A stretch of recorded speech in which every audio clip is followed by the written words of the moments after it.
नमस्कार, मी प्रियदर्शनी. तुम्हा सगळ्यांचं स्वागत आहे मॅथ्सच्या या विशेष भागामध्ये. आजचा दिवस हा अतिशय महत्वाचा आहे, खास करून महाराष्ट्रातील महिला राजकारणाच्या सहभागाच्या संदर्भाने.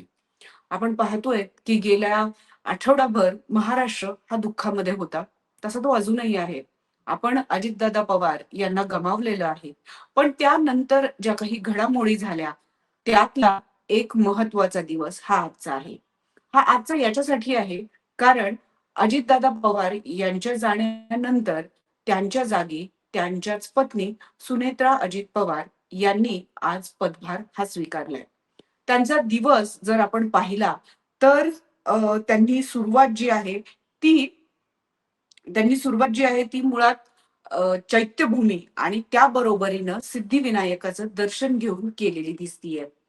या व्हिज्युअल्स मध्ये आपल्याला दिसून येईल की चैत्यभूमीवर सुनेत्रा पवार यांनी दर्शन घेतलेलं आहे.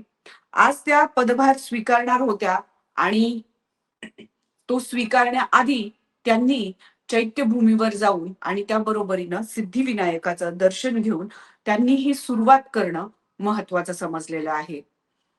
खर तर महाराष्ट्राने त्याचा नेता गमावल्यानंतर या पद्धतीचं महिलांना उपमुख्यमंत्री पद मिळणं हे एका वेगळ्या अर्थानं इतिहास रचल्यासारखं आहे. आपण बघू शकतो की आपल्या सर्वांच्या समवेत सुनेत्रा पवार उपमुख्यमंत्री ज्या आहेत त्या सिद्धिविनायक आणि त्या बरोबरीनं चैत्यभूमीच्या दर्शनाला गेल्या. त्याचा आशीर्वाद घेतल्यानंतर त्यांनी मंत्रालयामध्ये जाऊन आपला पदभारही स्वीकारला आणि त्याआधी त्या राष्ट्रवादी काँग्रेसच्या मुंबईच्या ऑफिसमध्येही गेल्या.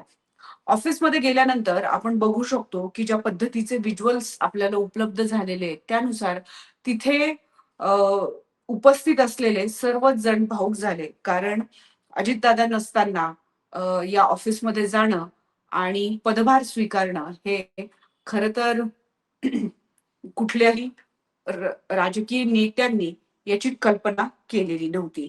आणि आज तो दिवस उगवलेला आहे, ज्या दिवशी सुनेत्रा पवार यांनी आपला पदभार जो आहे तो स्वीकारला आहे.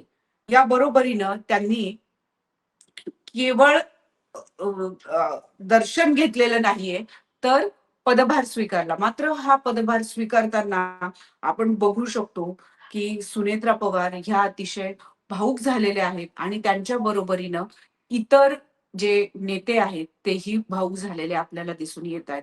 आज महाराष्ट्राच्या इतिहासामधला एक महत्वाचा दिवस आहे, कारण महाराष्ट्राला 66 वर्षानंतर पहिल्यांदा महिला उपमुख्यमंत्री या लाभलेल्या आहेत आणि त्यांनी आज आपला पदभार जो आहे तो स्वीकारला.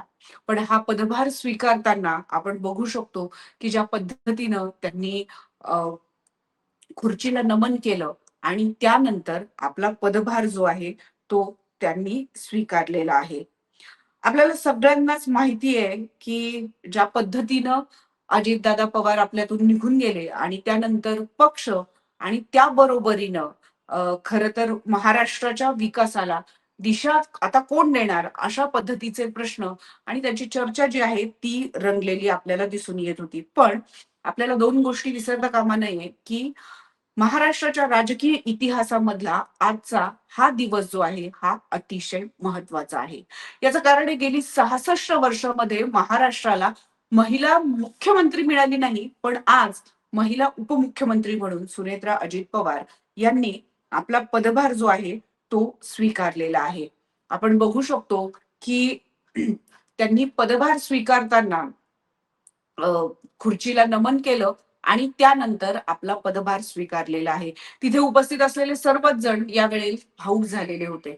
खर तर हा इतिहास आहे की ज्या ज्या वेळेला महिलांना काही अडचणी येतात तेव्हा त्या अडचणींवर त्या मात करून पुढे उभे राहतात. पण राजकीय संघर्षाच्या बाबतीत जर सांगायचं असेल तर महिलांचा हा संघर्ष हा मोठ्या प्रमाणावर असल्याचं आपल्याला दिसून येतं. कारण कुठलीही सत्ता असेल, कुठलंही पद असेल, हे राजकीय या सगळ्या परिप्रेक्षामध्ये त्यांच्याकडे सहज चालत येत नाही. त्यासाठी त्यांना बरंच झुंजावं लागतं. मात्र सुनेत्रा अजित पवार यांच्याकडे आज हे पद आल्यानंतर, याचा कार्यभार त्यांनी स्वीकारल्यानंतर आपण बघू शकतो की ज्या पद्धतीचं वातावरण तिथे होतं ते अतिशय भावूक अशा पद्धतीचं होतं.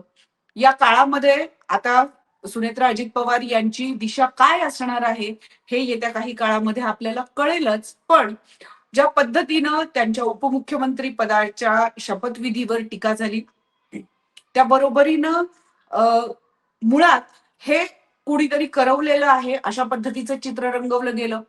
त्यांच्यात ती कपॅसिटी आहे की नाहीये याबद्दलच्या शंकाही उपस्थित केल्या. खरं तर राजकारणामध्ये हे सगळ्या शंका उपस्थित करणं हे रास्तच आहे. पण पुन्हा एकदा आहे की एक महिला बसत असेल तर तिच्यात क्षमता नाही हे गृहीत धरणं अतिशय चुकीचं आहे. काही निर्णय होऊ देत, काही निर्णयांना वाट येऊ देत आणि त्यानंतर खरं तर हे ठरवता आलं असतं. पण ज्या महाराष्ट्राला आपण पुरोगामी समजतो, ज्या महाराष्ट्राला आपण महिलांसाठी खूप चांगलं राज्य आहे अशा पद्धतीच्या वल्गना करतो, त्या वल्गना या निमित्ताने कशा फोल आहेत हे आपल्याला सगळ्यांना दिसून आलं. ज्यावेळेस त्यांचा शपथविधी झाला त्यावेळेलाही अनेक माध्यमातनं त्यांच्या याच्यावर टीका केली आणि टीकेपेक्षाही मुळात शंका उपस्थित केली गेली आणि हे यांचा करवता धनी कुणीतरी वेगळाच आहे अशा पद्धतीचं चित्र जे आहे ते खरं तर तयार करण्यात आलं. आज मात्र महाराष्ट्र हा एका इतिहासाचा साक्षीदार झालेला आहे. येत्या काळामध्ये कदाचित महिला मुख्यमंत्रीही असू शकतील, पण त्या केव्हा लाभतील ते माहिती नाही. आज मात्र महाराष्ट्राने पहिल्या महिला उपमुख्यमंत्री म्हणून सुनेत्रा अजित पवार यांनी आपला कार्यभार जो आहे तो स्वीकारलेला आहे. यानंतर त्या कुठल्या पद्धतीचे निर्णय घेतील, त्यांची दिशा काय असेल हे येत्या काळामध्ये आपल्याला कळेलच आणि त्या दिशेवर बोलण्यासाठी आपण पुन्हा नक्कीच भेटणार आहोत. पण हा हा जो काही कार्यकाळ आहे किंवा हा जो काही दिवस आहे हा अतिशय महत्वाचा आहे. तुम्ही आम्ही आपण सगळेजण याचे साक्षीदार ठरलेलो आहोत. मॅक्स महाराष्ट्र असेल, मॅक्स वुमन असेल यांच्या मार्फत आम्ही महिलांचे प्रश्न असतील, महिलांचे संघर्ष असतील, हे सगळे आम्ही तुमच्या समोर उपस्थित करतो आणि त्यामुळेच आजचा हा व्हिडिओ प्रपंच. तुम्हाला या सगळ्याबद्दल नक्की काय वाटतं? महिलांना राजकारणात येणं खरंच इतकं सोपं आहे का? किंवा महिलांनी अधिकाधिक राजकारणामध्ये यायला हवं का? सुनेत्रा अजित पवार यांच्या राजकीय संघर्षाबद्दल तुमचं मत काय आहे ते आम्हाला सांगायला विसरू नका. तुर्तास आपण इथेच थांबूया. नमस्कार.